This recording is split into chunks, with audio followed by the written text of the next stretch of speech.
নমস্কাৰ, মই ইউটিউব চেনেলত আপোনালোক সকলোকে স্বাগতম জনাইছোঁ আৰু আজিৰ ভিডিঅ'টোত আমি characteristics or nature or features of এডুকেশ্যনৰ বিষয়ে আলোচনা কৰিম। ইয়াতে প্ৰথমে আমি ইন্ট্ৰডাকশ্যন চাম, তাৰপিছত 15টা কি ফিচাৰ্ছ বা কেৰেক্টাৰিষ্টিক্সৰ বিষয়ে চাম এণ্ড ফাইনেলি আমি কনক্লুজনৰ বিষয়ে চাম। আশা কৰিছোঁ আপোনালোকে ভিডিঅ'টো শেষলৈকে চাব। তো আজিৰ ভিডিঅ'টো আৰম্ভ কৰিছোঁ। প্ৰথমতে আমি ইন্ট্ৰডাকশ্যনটো চাওঁ। এতিয়া কৈছে education is a lifelong, purposeful, and systematic process of learning through which individuals acquire knowledge, develop skills, form attitudes, and build character. শিক্ষা হৈছে এক আজীৱন উদ্দেশ্য প্ৰণীত আৰু পদ্ধতিগত শিক্ষণ প্ৰক্ৰিয়া, যাৰ জৰিয়তে ব্যক্তিয়ে জ্ঞান আহৰণ কৰে, দক্ষতা বিকাশ কৰে আৰু মনোভাৱ গঠন কৰে, লগতে চৰিত্ৰও গঢ়ি তোলে। ঠিক আছে? Then it enables personal growth and social progress by shaping human behavior, values, and understanding. ই মানুহৰ আচৰণ, মূল্যবোধ আৰু আণ্ডাৰষ্টেণ্ডিঙক গঢ় দি ব্যক্তিগত বৃদ্ধি আৰু সামাজিক প্ৰগতিক সক্ষম কৰি তোলে।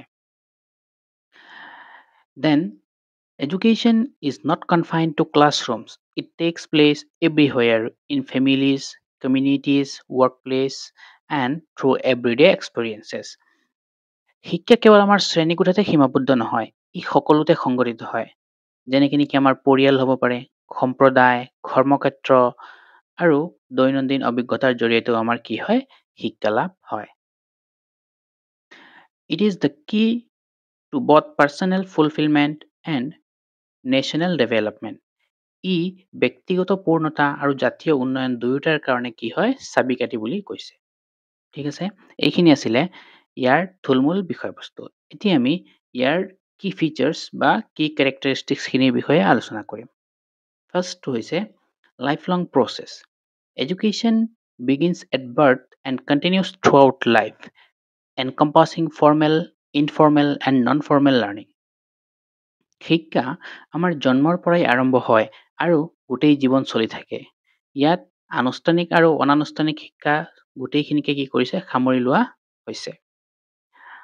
Then, every stage of life provides new learning opportunities and experiences that contribute to personal growth. জীৱনৰ প্ৰতিটো পৰ্যায়ে নতুন নতুন শিক্ষণৰ সুযোগ আৰু অভিজ্ঞতা প্ৰদান কৰে, যিয়ে ব্যক্তিগত বৃদ্ধিত অৰিহণা যোগায়। ঠিক আছে, এইটো আছিলে আমাৰ first characteristics. Then, second is all-round development. Education develops every aspects of an individual like physical, mental, emotional, moral, and spiritual. শিক্ষাই ব্যক্তিৰ প্ৰতিটো দিশৰ বিকাশ ঘটায়, যেনেকৈ নেকি শাৰীৰিক হ'ব পাৰে, মানসিক, আৱেগিক, নৈতিক, আধ্যাত্মিক সকলো ক্ষেত্ৰতে বিকাশ ঘটায়। It helps create a balanced personality capable of dealing with life's diverse challenges. আৰু ই জীৱনৰ বৈচিত্ৰ্যপূৰ্ণ প্ৰত্যাহ্বানৰ সৈতে মোকাবিলা কৰিব পৰা সুষম এজন ব্যক্তিৰ সৃষ্টি কৰাটো সহায় কৰে। সেইকাৰণে কোৱা হৈছে all-round development. Then, third point is social process. Education helps individuals adapt to social norms, customs, and traditions. শিক্ষাই ব্যক্তিক সামাজিক নীতি নিয়ম, ৰীতি-নীতি আৰু পৰম্পৰাৰ লগত খাপ খুৱাই লোৱাত সহায় কৰে। It promotes cooperation, respect, empathy, understanding among people in society. আৰু ই সমাজৰ মানুহৰ মাজত সহযোগিতা, সন্মান, সহানুভূতি আৰু বুজাবুজিৰ প্ৰসাৰ ঘটায়। ঠিক আছে, এই গোটেইখিনি আমাৰ এটা ছ'চাইটিৰ কাৰণে বহুত বেছি ইম্পৰ্টেণ্ট হয় আৰু এই গোটেইখিনি আমাৰ ডেভেলপ কৰে এডুকেশ্যনে। Then the next characteristic is dynamic and ever-changing. Education evolves with the changing demands of society, technology, and knowledge. আমাৰ সমাজ, প্ৰযুক্তি, জ্ঞানৰ পৰিৱৰ্তিত দাবীৰ লগে লগে শিক্ষাৰো কি হৈছে, বিকাশ ঘটে। It prepares individuals to face modern challenges through innovation and adaptability.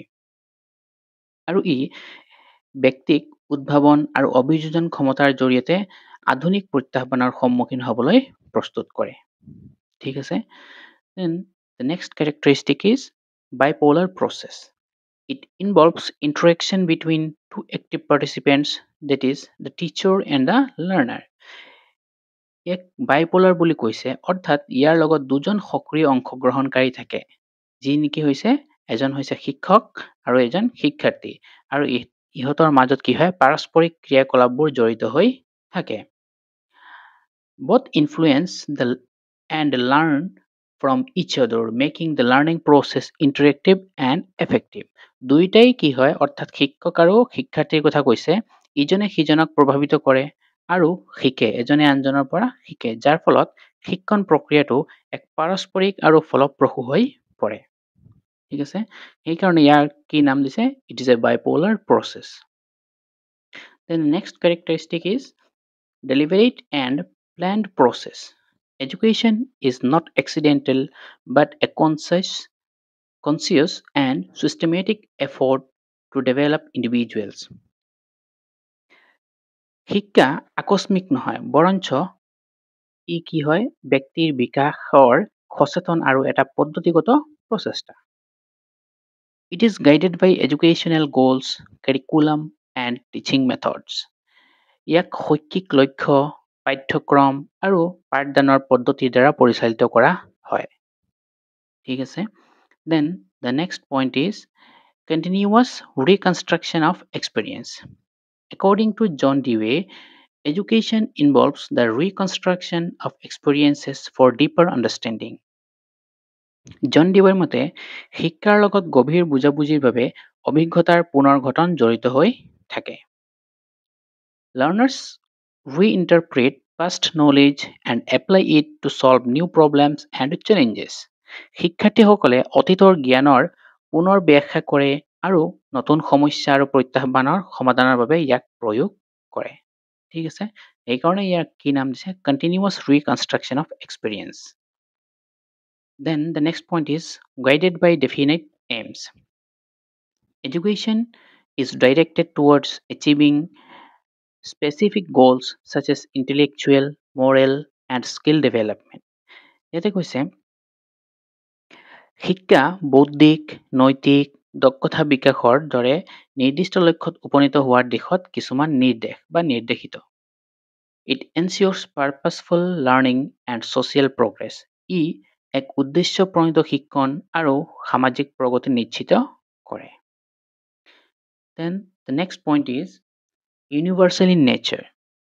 Education is a basic human right that must be available to all without discrimination.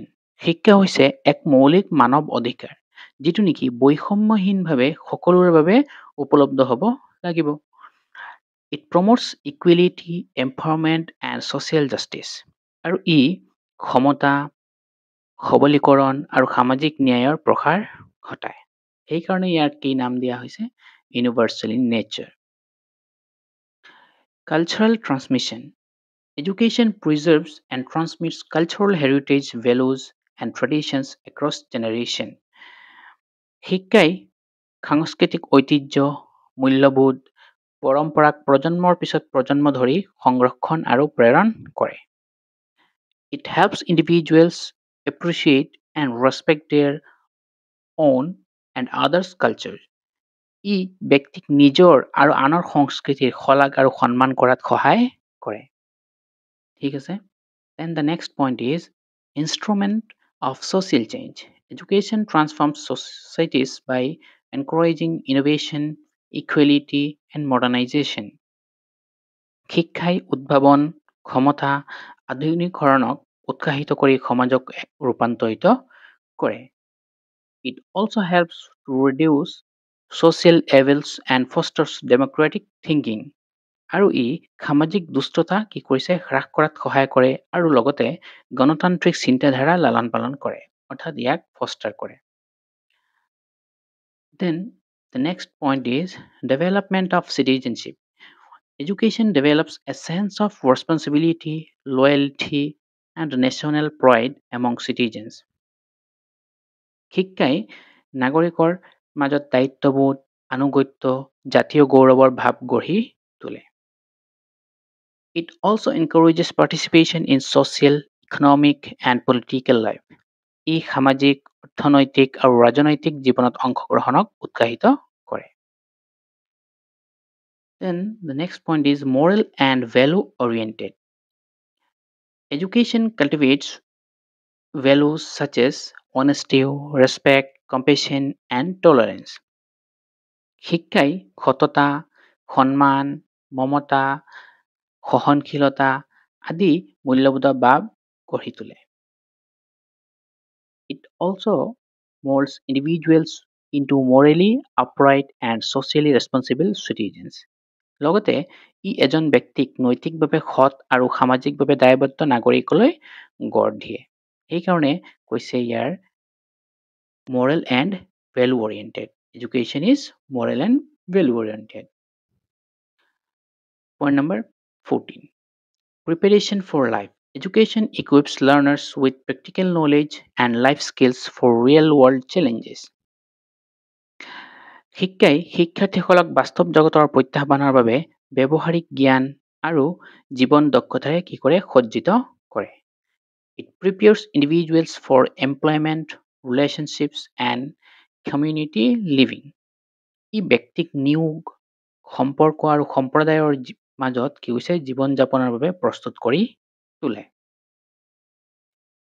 Then the next point is individual and social balance.